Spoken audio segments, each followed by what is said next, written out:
Downfall. ये हर एक player के करियर का वो फेस होता है जिस फेस से हर कोई प्लेयर खौफ खाता है, बट डाउनफॉल हर प्लेयर पर ही आया है, चाहे वो विराट कोहली हो या और कोई बड़ा बैट्समैन या फिर बॉलर। बट जो अच्छे प्लेयर होते हैं वो डाउनफॉल में खुद को टूटने नहीं देते और एक ऐसा कमबैक करते हैं कि लोग उन पर डॉक्यूमेंट्रीज बनाना स्टार्ट कर देते हैं। और एग्जाम्पल के तौर पर विराट कोहली,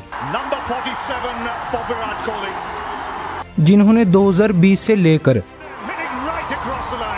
2022 तक इतना बुरा डाउनफॉल फेस करा। इस फेस में इन्हें हेट, ट्रोलिंग और पता नहीं क्या क्या फेस करना पड़ा। बट 2 साल के इस डाउनफॉल के बाद जब विराट कोहली ने कमबैक किया तो वो देखने के लायक था।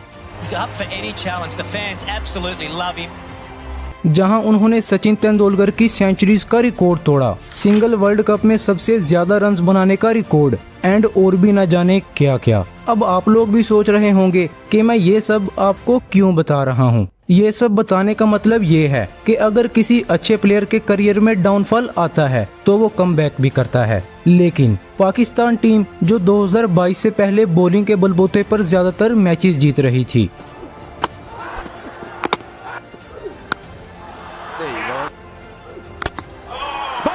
2023 में पाकिस्तान की बॉलिंग का डाउनफॉल स्टार्ट हो गया, जिसकी वजह से ऑब्वियसली पाकिस्तान टीम का भी डाउनफॉल स्टार्ट हो गया। इतना तो सबको पता है कि downfall is a part of life, ये एक टेम्परेरी चीज है। लेकिन पाकिस्तान के फास्ट बॉलर्स को देखकर मेरा इससे भरोसा ही उठ गया है कि डाउनफॉल टेम्परेरी होता है, क्योंकि 2023 के बाद पाकिस्तान के फास्ट बॉलर्स ऐसा गिरे कि अब 2026 हाफ हो चुका है, लेकिन हमें इनके कमबैक के चांसेस कहीं दूर दूर तक नजर नहीं आ रहे। पाकिस्तान टीम के फास्ट बॉलर्स जिनकी पेस 24 से 25 साल की एज में ही इतनी गिर चुकी है, तो क्या वो 35 इयर्स की एज तक टीम में सरवाइव कर पाएंगे? क्या अब वो कमबैक कर पाएंगे जिसका पाकिस्तानी फैंस कब से इंतजार कर रहे हैं? एंड आखिर में कि इनकी इतनी यंग एज में पेस ड्रॉप होने की आखिर वजह क्या है? कंटिन्यू करने से पहले जल्दी से चैनल को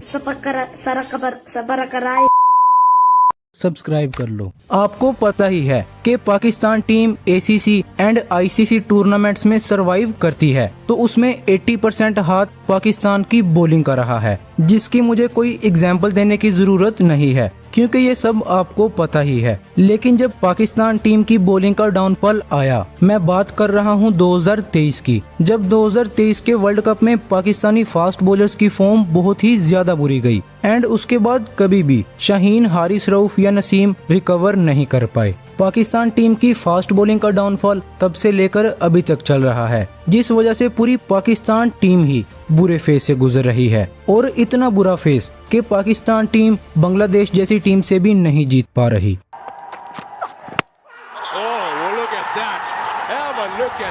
देखो, पाकिस्तानी फास्ट बॉलर्स के डाउनफॉल की रीजन सिर्फ फॉर्म नहीं है, बल्कि वर्कलोड, इंजरीज, मैनेजमेंट और पाकिस्तान क्रिकेट का पुअर सिस्टम है। जब कोई फास्ट बॉलर इंटरनेशनल क्रिकेट में आता है तो पाकिस्तान उस बॉलर को एसेट की तरह मैनेज नहीं करता, बल्कि मशीन की तरह यूज करता है। अगर कोई बॉलर 2 मैचेस में अच्छा परफॉर्म कर दे तो उसके बाद उसे हर सीरीज, हर फॉर्मेट, हर टूर में कंटिन्यूसली खिलाया जाता है। शाहीन को ही देख लो, 2021 और 2022 में पाकिस्तान लिटरली शाहीन पर डिपेंडेंट थी। क्रिकेट का शौक तो आप सबको ही होगा, मैं खुद बहुत शौक रखता हूँ। अगर इसे ठीक से एंजॉय करना चाहते हो तो मैंने एक कमेंट पिन किया है, वीडियो के बाद वो भी देख लेना। और हाँ, मेरा कोड यूज करना ना भूलना। न्यू बॉल भी शाहीन, डेथ ओवर्स में भी शाहीन और प्रेशर सिचुएशन में भी Shaheen. Asia cup, world cup, test, ODI, T20I, हर जगह सेम बॉलर। और फास्ट बॉलिंग कोई आम चीज नहीं होती। 150 की स्पीड से बॉल करना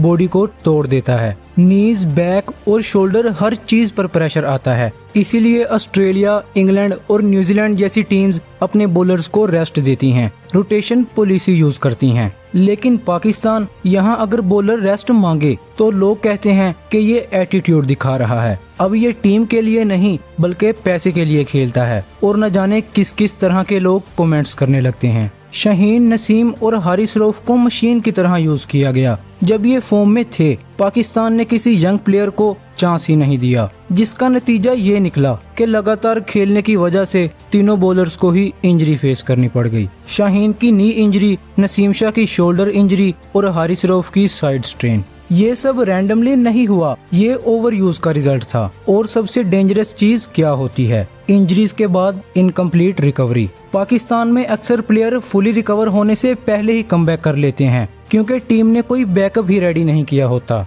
जिसका रिजल्ट प्लेयर टेम्परेरी कमबैक तो कर लेते हैं लेकिन उसकी ओरिजिनल पेस और रिदम कभी वापस नहीं आता। नसीम शाह इसका परफेक्ट एग्जाम्पल हैं। जिस एज में बॉलर्स अपना पीक स्टार्ट करते हैं, नसीम शाह उस एज में इंजरी से फाइट कर रहे थे। और इंजरी सिर्फ बॉडी को डैमेज नहीं करती, कॉन्फिडेंस भी डिस्ट्रॉय कर देती हैं। अब बात कर लेते हैं पेस ड्रॉप की। 2022 में जो बॉलर्स कंसिस्टेंटली 145 प्लस कर रहे थे, आज उनकी एवरेज स्पीड 130 से 135 तक आ गई है। और मॉडर्न क्रिकेट में 5 से 7 kilometre per hour pace drop होना बहुत ही ज्यादा बड़ी बात है। बैट्समैन को रिएक्शन टाइम ज्यादा मिलता है और वही बॉलर जो पहले डेंजरस लगता था अब एवरेज लगने लगता है। लेकिन सिर्फ पेस ही इशू नहीं है। पाकिस्तान बॉलिंग का सबसे बड़ा वेपन रिवर्स स्विंग हुआ करता था, लेकिन मॉडर्न क्रिकेट में फ्लैट पिचेस, ड्यू और व्हाइट बॉल रूल्स की वजह से रिवर्स स्विंग मिलना भी मुश्किल हो चुका है। मतलब अब सिर्फ रॉ पेस और एक्यूरेसी ही सरवाइव कर सकती है। और ऑनेस्टली पाकिस्तान के फास्ट बॉलर्स ने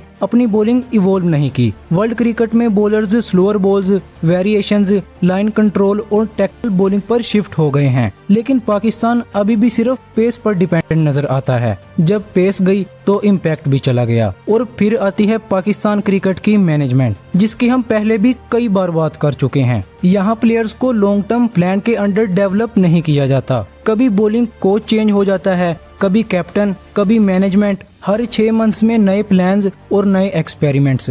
ऐसे इन्वायरमेंट में प्लेयर इम्प्रूव कम और कंफ्यूज ज्यादा होता है। और सोशल मीडिया ने भी चीजें और ज्यादा खराब कर दी हैं। जब ये बॉलर्स अच्छा परफॉर्म करते हैं तो हम इन्हें नेक्स्ट वसीम अकरम बना देते हैं, और जब 2 सीरीज बुरी हो जाएं तो हम इन्हें फिनिश्ड प्लेयर डिक्लेयर कर देते हैं। ये प्रेशर मेंटली भी प्लेयर को डिस्ट्रॉय करता है। लेकिन इसका मतलब ये भी नहीं है कि कमबैक इम्पॉसिबल है। ग्रेट प्लेयर्स डाउनफॉल से वापस आते हैं। विराट कोहली ने कमबैक किया, मिचेल स्टार्क ने इंजरीज के बाद कमबैक किया।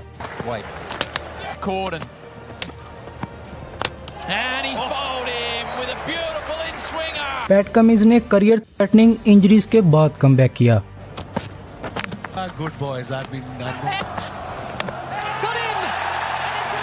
डिफरेंस सिर्फ सिस्टम का होता है। अगर पाकिस्तान अपने बॉलर्स को proper workload, management, rest, fitness, planning और मेंटल सपोर्ट दे तो शाहीन, नसीम और हारिस रऊफ अभी भी कमबैक कर सकते हैं। अगर इनका कमबैक ना सही, मैनेजमेंट यंग बॉलर्स को भी ट्राई करे ताकि हमारे पास इनसे हटकर भी कोई ऑप्शन हो। हम इनसे हटकर भी किसी फास्ट बॉलर पर बिलीव कर सकें। लेकिन अगर सेम चीजें चलती रही तो पाकिस्तान हर 2 साल बाद नए फास्ट बॉलर्स डिस्कवर करता रहेगा और फिर उन्हें खुद ही डिस्ट्रॉय करता रहेगा। और शायद इसीलिए पाकिस्तान क्रिकेट में फास्ट बॉलर्स बनते तो बहुत जल्दी हैं, लेकिन सस्टेन बहुत कम कर पाते हैं। इंजरीज हर फास्ट बॉलर को होती हैं, बट उसे ठीक से रिकवर करने में पाकिस्तान की मैनेजमेंट फेल हो गई है, जिस वजह से पाकिस्तानी फास्ट बॉलर इतनी यंग एज में ही ऐसे लग रहे हैं जैसे वो अपने रिटायरमेंट फेज में पहुंच चुके हैं। बाय द वे, इससे रिलेटेड आपका क्या ओपिनियन है मुझे कमेंट्स में जरूर बताना। एंड अगर आपको क्रिकेट से रिलेटेड अपडेट्स जाननी होती हैं तो आप मिस्टर क्रिकेट को